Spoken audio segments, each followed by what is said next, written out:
济南有一家让我在国外魂牵梦绕的老字号餐厅，回国了必须得给他安排上。带上我的饭搭子们，太火爆了，要先排队等位，等得口干舌燥。还好今天自带了小流程。上齐了，鲁菜的炒菜都是用旺火快炒的，这样才能保持食材的脆嫩和色泽。所以第一道菜先尝尝最经典的鲁菜之一——爆炒腰花。这道菜的味道基本可以决定这家店的水平了。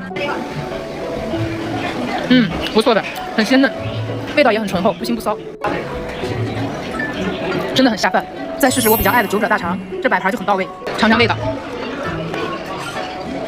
酸甜香咸各种味道在嘴里交织，不光有调料的浓郁，还有大肠的韧劲儿。这个一定要趁热吃，味道才正。不过吃多了属实也会腻，但是不怕，配上口康师傅的冰糖雪梨，这是用精选的赵县雪花梨和砀山县酥梨融入甘甜冰糖炖煮出来的，清润解燥，温润宜人，简直完美搭配。下一道试试糖醋鱼，这个是真的好久没吃了，酸甜的味道，鱼肉又肥又嫩，外面因为炸过还很酥脆，配口这个麻酱烧饼，太过瘾了。今天的汤菜没点疙瘩汤，因为我看到了一个很陌生的汤体，奶汤蒲菜，听起来很好吃的感觉。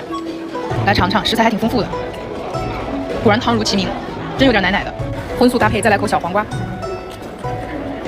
再卷个小烤鸭吃一吃。这家是没白葱花了吗？怎么用的洋葱？再来块肉。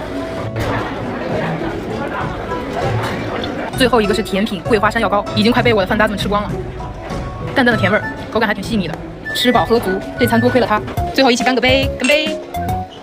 大家也可以在评论区跟我同款的康师傅冰糖雪梨，一起参与话题，艾特你的饭搭子来欢聚，好吃。